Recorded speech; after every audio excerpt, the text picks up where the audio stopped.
The Welsh Wire, where talent and business connect in West Michigan. The Welsh Wire features moderator Mike Rogers and professional recruiting expert Sherry Welsh in this podcast. Listen in as leaders from a wide array of small to mid-sized West Michigan companies weigh in and share their experiences and insights on a variety of business topics, including employee retention challenges and recruitment success stories. Hello, everybody. It's Mike Rogers. Welcome to the Welsh Wire, sponsored by the Family Business Alliance and featuring Sherry Welsh. Hey, welcome back to the Welsh Wire. I'm your host, Sherry Welsh with Welsh & Associates, and we're thrilled to be here co-producing our show today with our great friends at the Family Business Alliance.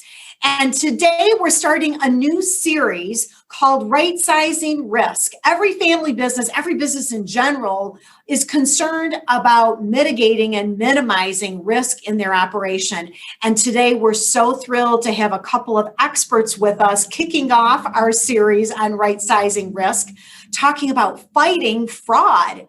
And we have some friends from Hungerford, Nichols, CPA, and advisors with us today. Hey, Katie and Kristen, welcome to the Welsh Wire. Oh my gosh, thank you so much for having us today, Sherry. We're happy to be here and engage in this conversation. Glad to have you, and you too, Kristen. So good to have you. And Katie is a return. Katie's been here once before already, so we're glad to have her back for a second time. So let me introduce them a little bit more. Katie is a business advisor with Hungerford Nichols. She's been with the firm for a number of years, and as I said, shared with us on a podcast several months ago. And Kristen is here now, fairly new to the firm. Kristen is the fraud and litigation team manager at Hungerford Nichols. And I'm so thrilled that you can bring your background and years of experience to light for the folks here at the Family Business Alliance. Thank you. Very happy to be here. So we're talking today about fighting fraud because that's a huge part in mitigating risk as a family-owned business, really as a business of any kind, right? As business owners, we always worry about what our risk is in the business. Fraud's a big one. We want to talk about three distinct areas that Kristen is really a regional expert in. We're going to start out talking a little bit about payroll risk. We'll also spend some time talking about internal controls. And hey, listeners, if you have a manufacturing concern, make sure you hang on to the very end of our show, because that's what we're going to talk about, some unique risk situations for manufacturers and distributors too, really, with regard to inventory fraud. So let's get started. Kristen, tell us about what I think is a universal concern for everyone that owns a business, because everybody has payroll, right? It's payroll risk. Payroll is definitely a key thing to keep an eye on. One thing I would definitely recommend is doing periodic reviews and checks of your payroll that gets put out weekly. Have someone other than the payroll clerk give it a look over for things such as ghost employees or duplicate mailing addresses, even duplicate names of employees. For instance, you could use my maiden name and my current name, and I'm the same person, but there's two separate checks right there. So yeah, there's so many places where fraud can kind of slip in, right? Mm-hmm. Yep, and there are a lot of ways to catch fraud as well. So even though there's a lot of opportunity, if you prepare yourself, you can help reduce the risk fairly easily. Yes, indeed. Katie, you have a story that you can share with us about someone that you worked with that experienced some payroll fraud, which might give us a few more insights into what can go wrong there. Tell us a little bit about that situation. So I've actually had a couple instances, but one really was it was a small business, and the business owner really entrusted his bookkeeper to handle processing all the payroll. So she would collect the time cards and she would enter it into the payroll system and generate the payroll. He had such a really great relationship with her that he never really felt a need to come back behind and double check things. Mm-hmm. Yeah, I bet you can tell where that's going to go. What ended up happening was she really, and Kristen will address this a little bit later, but she was experiencing some hardships. And so what she would do on a weekly basis is she would pad her hours just ever so slightly, not enough to really make it obvious. And the owner he never caught it, because from a cash flow standpoint, payroll ebbs and flows when you have hourly staff. So it wasn't ever anything that was just egregious. Right. But It was hard to detect. Yeah. And over a year's time, though, it was $5,000. Oh. So as we were coming back, and he and I were like looking at financials and then kind of coming back, and I pulled some W-2s, and it was like, something doesn't seem quite right here. So he and I kind of tag teamed a little bit together, did a little bit of investigative work, and it was just one of those unfortunate things all the way around, many hurt feelings. The other really just brief little snippet that I want to kind of share with you is, I think when we think of fraud, we think of our employees that might potentially do something. Mm-hmm. I had another situation where it was a co-owner who ended up processing a bonus that wasn't agreed upon at the partnership level. And again, it wasn't like this huge dollar amount, but it was a couple $1,000s at a time. And it was caught over a period of time. Very disruptive. Well, I would say so. And talk about eroding trust in the partnership, right? I mean, you could see how in a family business, that could easily happen, right? Kristen, you've got some thoughts about that. I mean, there are some learnings out of this story, these stories that Katie just shared with us. Tell us what we should learn from this. Well, and so there's a few red flags that Katie pointed out. If you have disgruntled employees, especially in the payroll department, that's something to keep an eye on and look for, or people that are spending outside of their means. So if they pull up in a new Porsche convertible, but they have a lower hourly rate, it's always fair. They could have won the lottery or did a trust but verify. So, kind of get a feel, right, for where that could have came from without being too nosy. Another few things Katie mentioned is padding hours. And added bonuses, any type of bonus or increased hourly wage, something like that can be caught with the periodic reviews. Generally, businesses have annual reviews, which is where the bonuses and the increases come.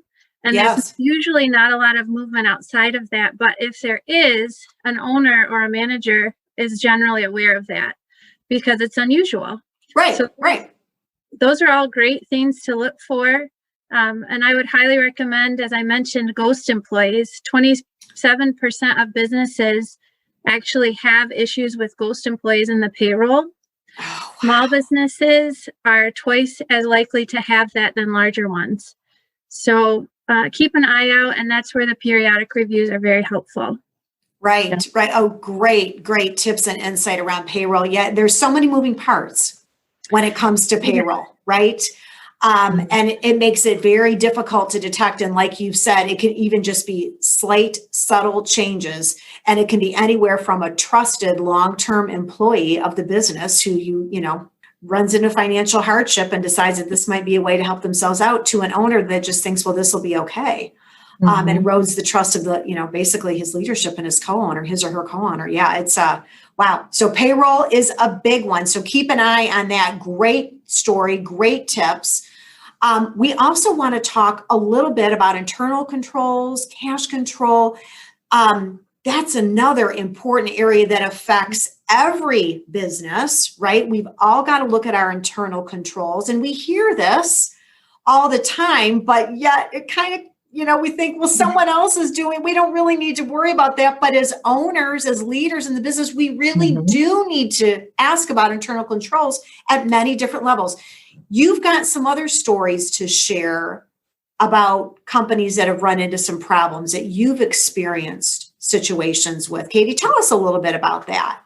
Well, I hate to always be the storyteller, but But your stories give us a good idea of what to look out for, because this is real, right? I mean, this is reality podcasting here. So I have a story that happened a couple years ago, and it's a family-owned business. Okay. We never think of people as, especially in our own families, that that they would have an intention of doing some sort of criminal act, right? But at the end, we want to believe the best in people, and that's probably the thing that works against us the most, if we're going to be honest, right, Kristen? Is that we want to believe the best in people and trust. We do, which you still can. You just need to have oversight. Right. Well, and Katie made a good comment. One of you made a good comment. Trust but verify. One of you said that. Yeah, absolutely.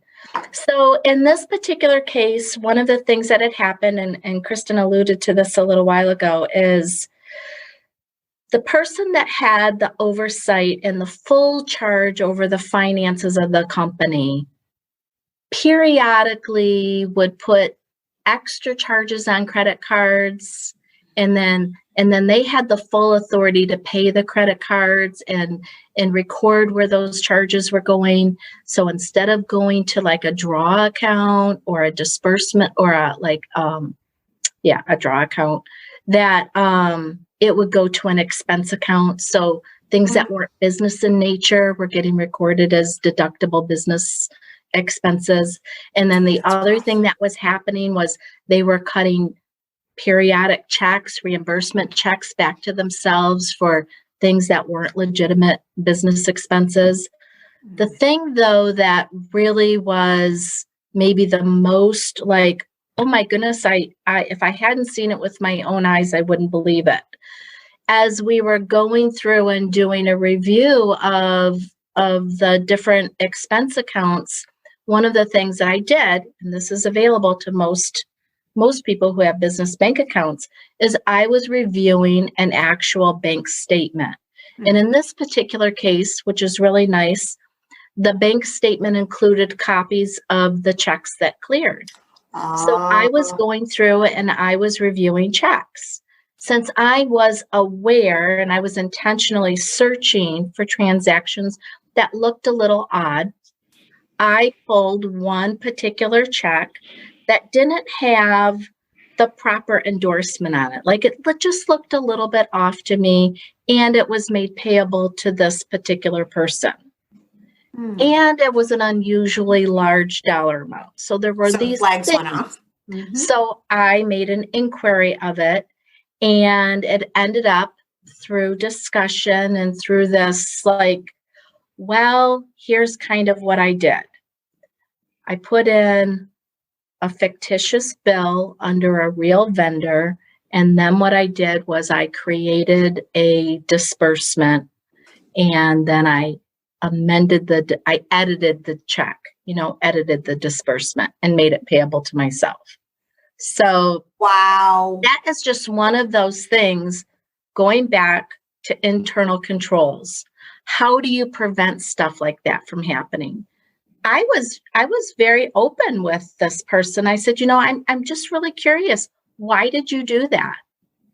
And the question was, I think pretty honest from my perspective. I wanted to understand, but this particular person said to me, I don't know why I did that. I never meant to hurt my partner. I never meant to do this. It was one of those things, I did this and nobody caught it. So I did this and then nobody caught it. And then kind of goes back to this, I'd like Kristen to address this, our fraud triangle. And it's, around opportunity, it's around rationalization and around financial pressure. This particular person's lifestyle really did start to change, but it was subtle, and it was subtle over time. And so they had a need for additional funds. And it sounds like it's a bit of a slippery slope. Kind of too. I mean, you indicate that some of these people, maybe this is their first time trying this, right? And they start with a little, and as you say, it doesn't get noticed, and then it's a little more, it's a little more, it's a little more, and all of a sudden here we are. Wow, that's an incredible story and so many learnings I think that we can pull out of that. But help us unpack that, Kristen. There's so much there. So how do we reduce risk? What do we need to learn from what Katie shared with us in that story? Well, over the next 12 months, the ACFE expects employee embezzlement to increase by 71%. COVID was definitely a help with that burden, unfortunately, on business owners. And so this is a hot area to talk about. And it sure is. To pay attention to. Small things you can do: check bank statements if you're a business owner. I know that those of you that are business owners may think, oh, I don't have time. I have people to do this for me. But I will tell you, you will catch a lot of things if you periodically run and check the bank statement. Just scroll through and see what a few things are. Right. Some internal controls that you can put in place. Have check periodically switch the accounts that they're working on. Or if you have the luxury, if your company's big enough, have check signers rotate on and off for check signing. That way, if someone does have a fraud they're covering up, there's a little bit of a gap in between and it'll be harder for them to cover it up. Right. Yeah, absolutely. Just a simple thing of looking at that bank statement and having somebody different look at the bank statement and reconcile the bank statement than who's actually signing and cutting the checks. Just separating that one, or I should say those two duties right there would make such a difference. It would have made all the difference in the world. With your client, Katie, that would have been caught right away. And Sherry, to be honest with you, the smaller the organization, the smaller the number of people that are running that family-owned business, it's a little bit more challenging to put internal controls in place. It is. It is possible, and it isn't because I don't trust you. It's because we've got to have each other's backs. Right.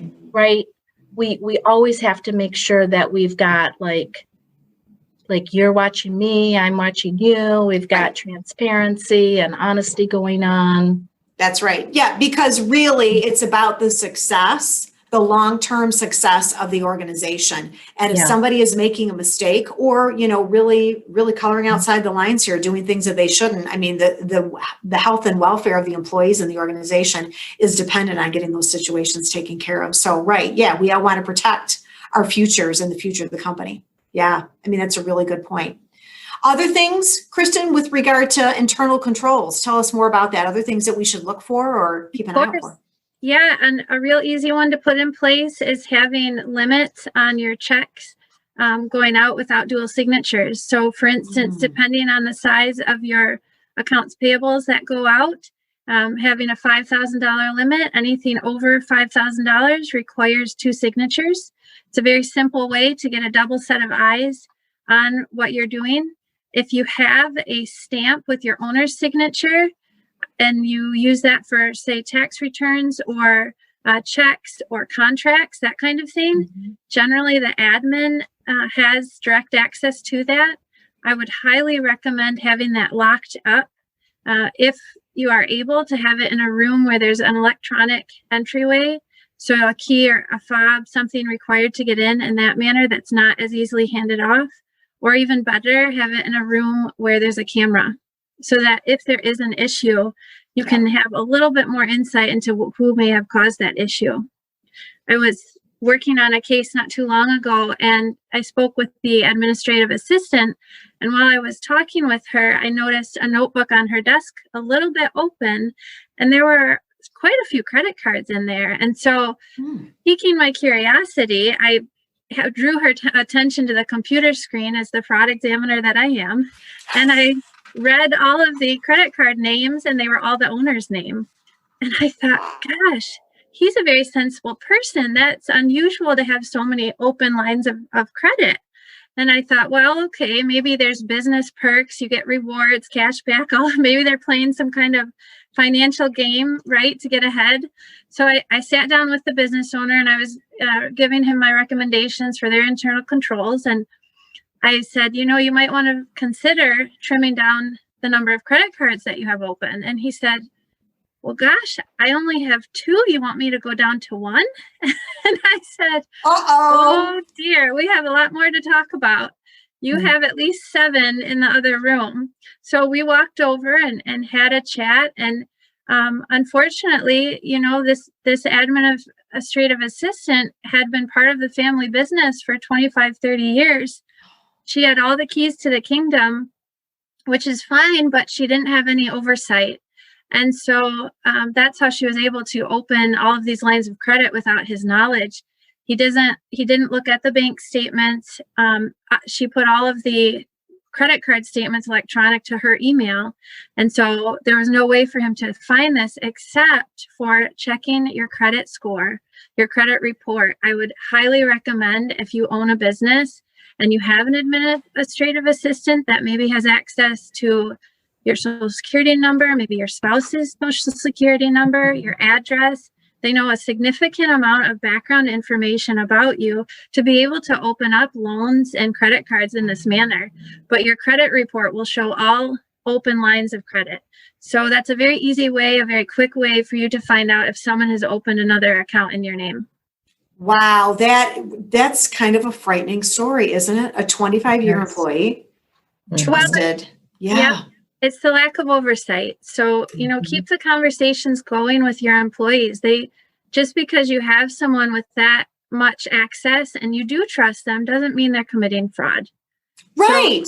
Yeah, it's fair to, have someone of that benefit to be able to help you through your business endeavors, but it's fair to them to also help them with a little oversight, because if they did become in a position where, let's say, their spouse or their child got in an accident and needed $3,000 right away to have surgery or whatever it may be, now they're in a position where they have access to all your bank accounts, they have access to all your information. It'd be very easy for them to pull out $3,000 and they'll pay it back next month, right? We've all heard that before. Well, I was just borrowing it, I was going to pay it back. And that's all good and well, but that's where it comes back to trust but verify. Yeah, it does. It does for sure. Yeah. And I understand that, and as a business owner, I also understand that some of these duties, like looking over the bank statement, we think we're so busy. We don't have time. Somebody else can really do that for me. But they can just do all of it, right? Because it just seems like, it's just too much. But you raised some really important issues about why we should make time to make sure some of these things have oversight from us or from other individuals. If you can't separate the duties out, like you mentioned, the challenges of that in a small family business, Katie, that's real, right? Yeah. We just have to make time in our schedules to provide that oversight. Great insight. Let's talk a little bit about manufacturing.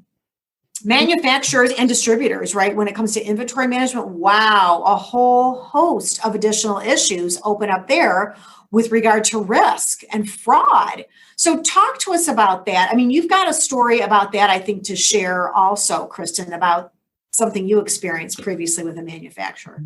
Yes, I've had a few fun ones with this particular industry. The loading dock is always a favorite of mine.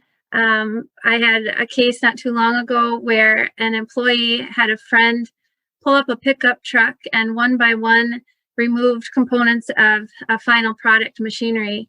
And over a period of time, they were able to reassemble the final product. And the auditors thought, it's too heavy of a final product to just carry out of here because you needed a lift in order to it. And the components on their own weren't worth very much. So there's no risk, right? Well, people get creative, right? Apparently they do. Yes. Yes. And so I would highly recommend, if you do have a plant or a facility that has a loading dock that accepts deliveries or has movement of any kind of inventory, to have a camera in play. Specifically, if you have it on your system, enlist the motion sensors. The motion sensors are a very quick and easy way to check to see if there's things happening on your loading dock that shouldn't be happening. So generally the motion will be a different color on the recording. So you can go right to that color and just check that few minutes and see what's happening. Yeah. Now you will get the great idea. Yeah, you'll get the occasional raccoon digging through your garbage, but I promise you, if you catch someone stealing from your company, it'll be well worth it in the long run. It's an easy thing to do. Right. Absolutely. Very, very good advice. What other thoughts do you have about mitigating the risk there? Well, another area that I've seen are renovations or building add-ons. So I had a case not too long ago where the manager of the actual building ordered extra bit for the construction project and decided that with this extra carpet, he would carpet his personal cottage. And so he almost got away with it too. But as Katie was mentioning, right, you get away with it over and over. So you just keep doing it. He would brag to another employee. And so that's how he got caught. Oh my word. Really, I'm sure the stories are endless, but it just really, really tells you how creative people can be. And seriously, if you don't think that it can happen to you, you're wrong. That was, both of those happened in the Grand Rapids area. Wow. And so one thing, if you do have a renovation, I would highly recommend just taking a look at what's ordered for your construction project. Obviously, there's going to be some type of waste, but just get a general sense of what you may need for the project and what was actually ordered. And that's a good way to kind of check and balance if the products are being used for your project and not something else. Right. Katie, we haven't brought you into talking about inventory. I don't know if there's anything that you would add on top of what Kristen has shared. Well, for me, I think, it's a little bit more around internal controls, right? Mm-hmm. So certainly if you're manufacturing or you're retail, it's no fun taking in a physical inventory. But if you're manufacturing, making sure that you're taking those periodic test counts of product or your physical inventory at the end of the year, really kind of evaluating if you've got large fluctuations in those adjustments and going back and try to trace, what might have happened or what might have caused it. Is it natural waste? Are you in the food industry? Is it natural waste? And maybe there was some reason that you had spoilage over a period of time. Yes. Or could it be that you have something valuable, some sort of electronic component or some sort of copper type component that has a value out in the secondary market, so to speak? Yep. Things like that, just, having awareness, having protection. Katie brings up some really good points there, especially with inventory counts. If there are any unexplained or frequent inventory offages, and you talk to the inventory manager and they say, oh, it's always like that, don't worry. That is my favorite part to jump in, because you should not have such efficiencies, especially consistent efficiencies. So even if there's nothing fraudulent going on, there's lost efficiency for your business, right? But generally, when you get that, oh, it's always like that, usually there's a little bit more to dig into there. So got to take a look at that more closely.